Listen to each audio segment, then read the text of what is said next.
तो इस वीडियो में हम डिस्कस करने वाले हैं वाटर के बारे में। पहले देखते हैं हम वाटर क्या है। Water is the universal solvent, it can dissolve anything in it. Water को क्या बताया गया है? यूनिवर्सल सॉल्वेंट बताया गया है, यानी जो कि अपने अंदर कुछ भी, कोई भी चीज़, कोई भी विश्व की चीज़ अपने अंदर डिजॉल्व कर सकती है। दैट मीन्स घोल सकती है, ठीक है, मिला सकती है, ठीक। और मतलब वाटर क्या है? Universal solvent. सॉल्वेंट क्या होता है कि ऐसा लिक्विड जिसमें हम कोई भी चीज़ मिला रहे हैं, ठीक है। तो सॉल्वेंट क्या है? वो लिक्विड है जिसमें कोई भी चीज़ मिला रहे हैं। तो वो कैसा लिक्विड है? ये यूनिवर्सल है, ठीक है। वाटर क्या है? यूनिवर्सल सॉल्वेंट है। क्यों इसको बोला जाता है यूनिवर्सल सॉल्वेंट? क्योंकि ये अपने अंदर, अपने इस पानी में हम कुछ भी घोल सकते हैं, कोई भी चीज़ घोल सकते हैं, कुछ भी इसमें घुल जाएगा इजीली, ठीक है। नेक्स्ट है डिसॉल्यूशन। डिसॉल्यूशन क्या होता है? ये प्रोसेस ऑफ डिसअपियरिंग सॉलिड, यानी कि वही जो सॉल्यूट है हमारा। पहले देखो, जब हम पढ़ रहे हैं वाटर के बारे में, हमने ये जाना है कि हाँ ये है, ऐसे है, वैसे वाटर ये चीज़ कहलाते हैं। तो तीन चीज़ पहले जान लो, solvent, solute and solution. Solvent क्या होता है? वो लिक्विड जो कि हम, जिसमें हम चीज़ को डिजॉल्व कर रहे हैं। और वो सॉल्यूट क्या होता है? वो सब्सटेंस जो हम डिजॉल्व कर रहे हैं। और सॉल्यूशन वो जो प्रोडक्ट निकल के तुम्हारा आया है, ठीक है। जैसे तुमने क्या है, चीनी पानी का घोल बनाया, बेसिकली शुगर सिरप जो हमारा होता है, यानी चीनी पानी का घोल हमने लिया, ठीक है। अब हम यहाँ पे सॉल्वेंट क्या हो जाएगा हमारा? वो पानी होगा जिसमें हम चीनी घोलने वाले हैं। और सॉल्यूट क्या होगा? वो चीनी होगा। उसके बाद सॉल्यूशन क्या होगा? वो शुगर सिरप, ठीक है, जो चीनी पानी का घोल तुम्हारा निकल के आया एज अ प्रोडक्ट, ठीक। अब हम क्या देख रहे थे? पहले हम क्या देख रहे थे अभी यहाँ पे? डिसॉल्यूशन। डिसॉल्यूशन क्या है? प्रोसेस ऑफ डिसअपियरिंग सॉलिड, यानी कि वही सॉलिड कौन सा है? सॉल्यूट, जैसे कि हमने चीनी देखा था अभी, इनटू द वाटर। डिसॉल्यूशन एक ऐसा प्रोसेस है जिसमें कि हम वो जो मतलब डिसॉल्यूशन एक ऐसा प्रोसेस है जिसमें कि हम जब पानी चीनी घोलते हैं, तो कब कन्फर्म होता है कि हमारा जो चीनी पानी अच्छे से घुल चुका है? जब उसमें चीनी एक भी नहीं दिखती है ना, पूरी चीनी पानी में एकदम घुल चुकी होती है, तब हम मानते हैं कि हमारा जो पानी है वो घुल चुका है, ठीक है। तब हम मानते हैं कि हमारा जो चीनी पानी है वो अच्छे से घुल चुका है, ठीक है। तो फिर ये क्या है? यही मतलब पानी और चीनी को घोलने का जो प्रोसेस है उसको हम कहते हैं डिसॉल्यूशन। बस अगर तुम्हें डेफिनेशन लिखनी होगी तुम कैसे लिखोगे? Process of disappearing solid into the water. उस पानी में चीनी को पूरा घोल घोल के डिसअपियर कर देना, घुमा देना, नहीं चीनी दिखनी नहीं चाहिए, ठीक है। तब हम मानेंगे कि हमारा घुल चुका है, वो डिसॉल्यूशन यानी कि डिजॉल्व हो चुका है अच्छी तरीके से। नेक्स्ट है 3 topic, saturated solution, unsaturated solution, super saturated solution. पहले देखो, सॉल्यूशन हमको पता चल गया वो प्रोडक्ट है, ठीक है। अब प्रोडक्ट जो है वो 3 तरह के निकल के आ सकते हैं। प्रोडक्ट कैसे निकल के आ सकते हैं? 3 तरीके के, saturated solution, unsaturated solution and super saturated solution. पहले देखते हैं हम सैचुरेटेड सॉल्यूशन क्या है। A solution which can not dissolve मोर, ठीक है। ये ऐसा सॉल्यूशन है जहाँ पे अब तुम और नहीं घोल सकते हो, यानी कि further amount of solute at a particular temperature, यानी कि बोल रहा है। अब तो मैं बस तुम्हें समझा रही हूँ, तो मैं तुम्हें हिंदी में समझाती हूँ क्या बोलना चाह रहा है। तुमने अगर आधा ग्लास चीनी का लिया और हाँ, आधा ग्लास चीनी का लिया, उसमें तुमने 2 चम्मच पानी डाल दिया, क्या वो घुल पाएगा? नहीं घुल पाएगा ना। आधा ग्लास चीनी, उसमें तुमने 2 बूंद पानी डाला है, 2 चम्मच पानी डाला है, सो उसके लिए बहुत डिफ़िकल्ट होगा वो घोलना, ठीक है।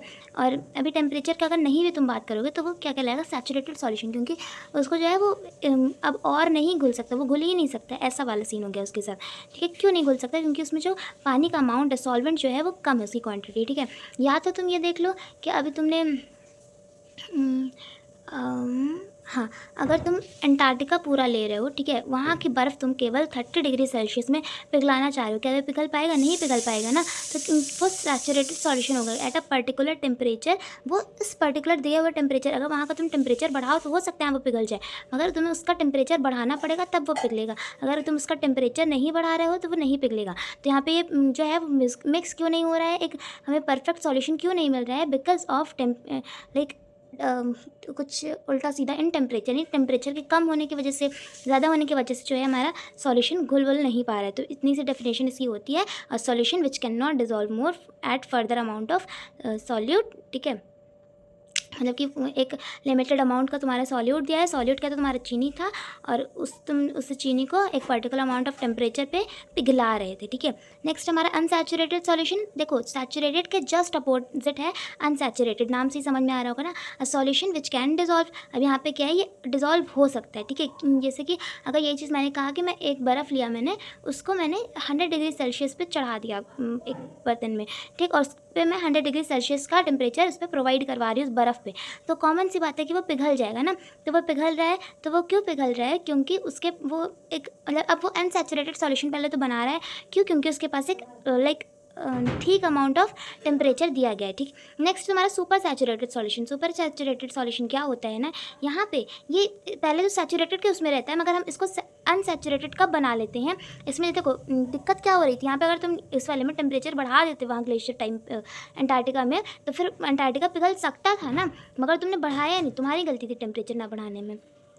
और अब यहाँ पे तुमने बर्फ़ के लिए 100 डिग्री सेल्सियस बढ़ा दिया टेम्परेचर, और यही चीज़ तुमने यहाँ पर टेम्परेचर बढ़ा दिया, 100 डिग्री सेल्सियस कर दिया एक बर्फ़ को केवल पिघलाने के लिए, तो क्या हुआ, आराम से वो पिघल गया। तो यहाँ पे सुपर सैचुरेटेड में लोग क्या करते हैं ना, कि अगर मेरे को ग्लेशियर वो अंटार्कटिका का बर्फ़ वगैरह पिघलाना था, तो मैं क्या करूँगी, वहाँ का टेम्परेचर 30 से और बढ़ा दूँगी, ठीक है। बहुत ज़्यादा हाई टेम्परेचर कर दिया जाएगा ताकि वहाँ का पिघल जाए इस तरीके से, ठीक है।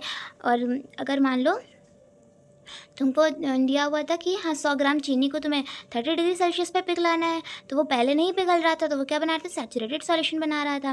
लाइक देखो तुम सोच रहे हो कि सॉल्यूशन मतलब तो मिलाना था, मिक्स वगैरह करना था, तो यहाँ पे पिघलाने के बाद कहाँ से आ गई, हाँ होगी थोड़ी अभी कन्फ्यूजन, मगर अभी समझ में भी आ जाएगा। सुनो, तो यहाँ पे सॉल्यूशन की बात हो रही है। सॉल्यूशन कब होता है, सॉल्यूशन कब आता है, जब वो पूरा अच्छी तरीके से मिक्स हो चुका है, मगर अभी तो तुम्हारा मिक्स ही नहीं हुआ है। मिक्स करने का ये दूसरा तरीका है, तुम टेम्परेचर के माध्यम से कर रहे हो। अगर तुम टेम्परेचर की जगह पानी ही लेके देख लो ना, कि हाँ तुमने आधा ग्लास चीनी में 2 चम्मच पानी डाला वाला सीन जो मैंने बताया था ना, तो वो भी तो मिक्स नहीं हो रहा है। और यहाँ पे टेम्परेचर तुम्हारी बुक वगैरह में दिया है, इसलिए मैं टेम्परेचर से समझा रही हूँ, 2 तरीके समझने के लिए। देखो यहाँ पे भी देखो, ये सैचुरेटेड वाला होमोजेनस मिक्सचर बना रहा था, हेट्रोजेनस बना रहा था, कि थोड़े थोड़े जो चीनी थे वो रह जा रहे थे 30 डिग्री सेल्सियस होने की वजह से। 100 ग्राम चीनी है, नहीं वो मिक्स कर पा रहा है, तो अब हम क्या करेंगे, इसको सुपर सैचुरेटेड बनाने के लिए, यानी कि अनसैचुरेटेड बनाने के लिए कि मिक्स हो जाए वो, क्या करेंगे हम, टेम्परेचर बढ़ा देंगे, ठीक। 70 डिग्री सेल्सियस कर देंगे, 100 डिग्री सेल्सियस कर देंगे, ठीक है। तो क्या होगा, तुम्हारा चीनी पिघल जाएगा, और इस प्रोसेस को हम बोलेंगे सुपर सैचुरेटेड, ठीक है, सॉल्यूशन। ये कैसे सॉल्यूशन है, सुपर सैचुरेटेड, क्योंकि ये पर्टिकुलर टेम्परेचर पे नहीं हुआ। पहले टेम्परेचर कम था, मगर अब टेम्परेचर बढ़ा दिया, क्योंकि हमको बाद में पता चला कि इतने पे ये नहीं हो पाएगा, ठीक।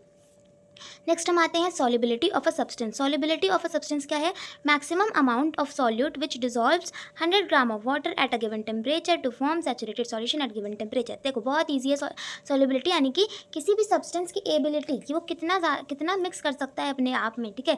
कोई सॉल्यूट क्या है, वही तुम्हारा सब्सटेंस, जैसे चीनी था ना, तो कोई भी सब्सटेंस की एबिलिटी कि हाँ वो इतने 100 डिग्री सेल्सियस में 100 ग्राम ऑफ वाटर नहीं, 100 ग्राम ऑफ शुगर में 100 ग्राम ऑफ शुगर वो जो है वो मान लो 100 डिग्री सेल्सियस पे वो पिघला पाएगा, ऐसा उसकी एबिलिटी। मैं कंफर्म नहीं बता रही हूँ, मैंने एक्सपेरिमेंट नहीं किया है सब, but I am still telling you by assuming it, okay.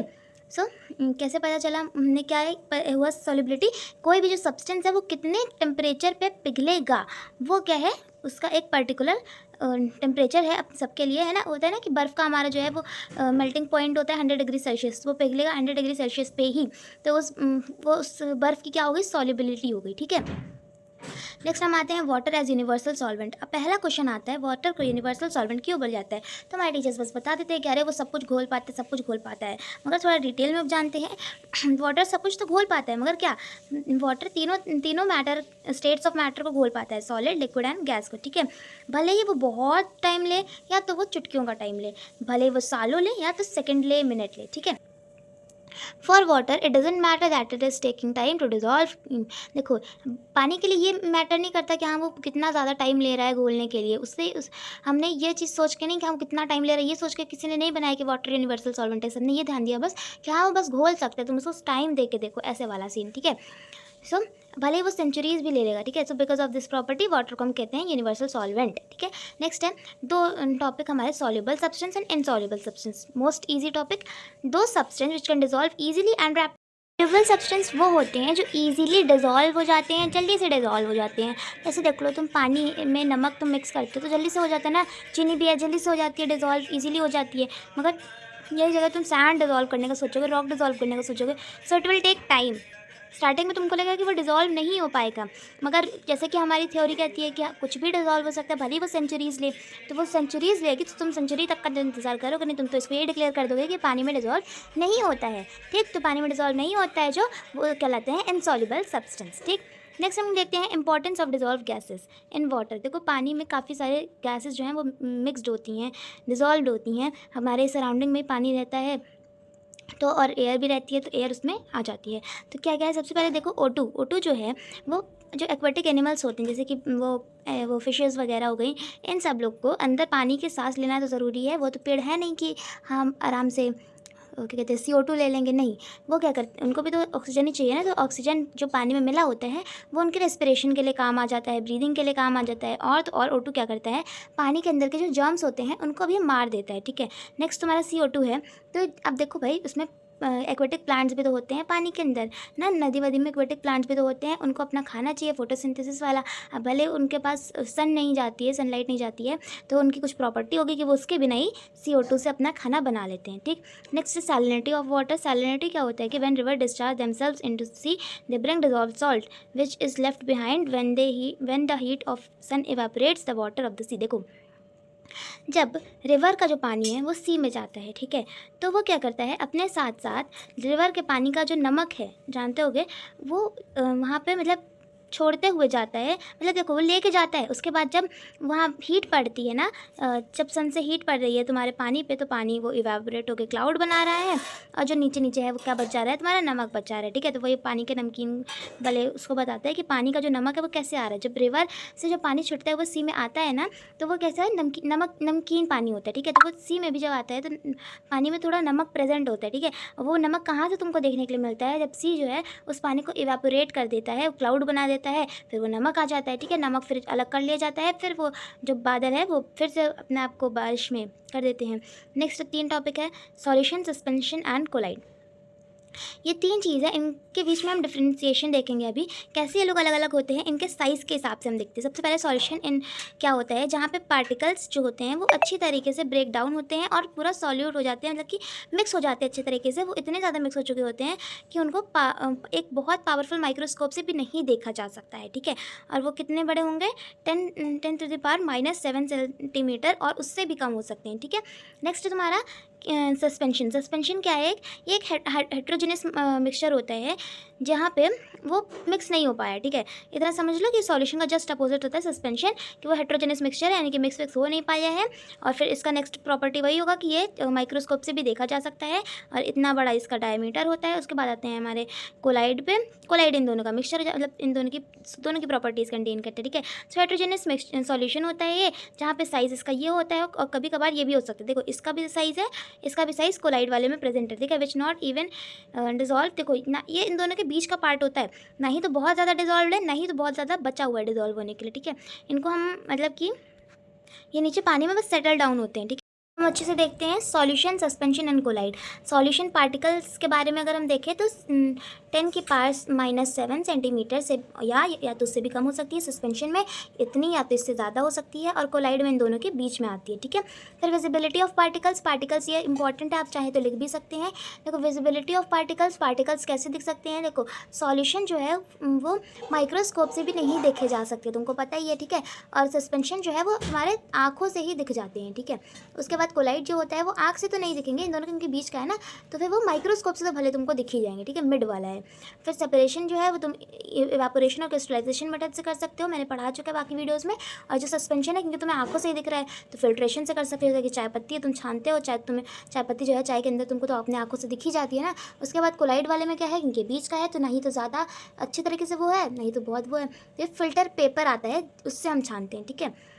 फिर स्कैटरेशन की कितना फैलता है, तो इसके पार्टिकल जो होते हैं वो लाइट को नहीं पास होने देते हैं, ठीक है। लाइट को मतलब फैलाते नहीं हैं। और यहाँ पे सस्पेंशन में जो लाइट अगर तुम पास करोगे इस वाले सॉल्यूशन सस्पेंशन से, यानी कि एक ग्लास लिया, उसमें ऐसा पानी डाला जिस वही मिट्टी और पानी डाल जाए कि वो सस्पेंशन वाला सॉल्यूशन तुम्हारा बन गया, ठीक है। अब वहाँ से तुम टॉर्च जलाओगे तो वो बहुत तेज़ी से स्कैटर करेगा, ठीक है, लाइट को बहुत तेज़ी से फैलाएगा। और कोलाइड जो है वो भी स्कैटर करता है लाइट को, इतना मतलब मिड वाला मीडियम है पूरा, ठीक है। उसके बाद स्टेबिलिटी, सॉल्यूशन जो है वो स्टेबल होता है, सस्पेंशन अनस्टेबल होता है, ये कोलाइड क्वाइट स्टेबल यानी थोड़ा सा स्टेबल होता है। विजिबिलिटी तुमको पता ही है कि सॉल्यूशन जो है पूरा एकदम साफ है, ट्रांसपेरेंट या तो ट्रांसल्यूसेंट। ट्रांसल्यूसेंट क्या होता है कि थोड़ा थोड़ा मतलब दिखे, धुंधला धुंधला ही दिखे भले, मगर दिखेगा, ठीक है, आर पार। फिर सस्पेंशन में नथिंग, क्योंकि तुम मिट्टी और पानी मिलाओगे तुम्हें तो दिख नहीं पाएगा कुछ भी। उसके बाद कोलाइड में ट्रांसल्यूसेंट होता है, ठीक है। फिर नेक्स्ट इन नेचर होमोजेनस होता है, उसके होमोजेनस मिक्सचर कैसा होता है, जो पूरे अच्छे तरीके से मिक्स हो चुका है। सस्पेंशन हेट्रोजेनस होता है, जो मतलब अच्छे से मिक्स नहीं हुआ है। कोलाइड भी कि माइक्रोस्कोप से देखा जा सकता है, इसलिए भी हेट्रोजेनस में ही आता है, ठीक। सो अभी मैंने पूरे वाटर चैप्टर को एकदम अच्छी तरीके से समझ लिया। अगर और कुछ इसमें यूनिट्स है आपके बुक में अलग से कुछ टॉपिक हैं तो आप मेरे को बता सकते हैं। अभी तक के लिए बाय।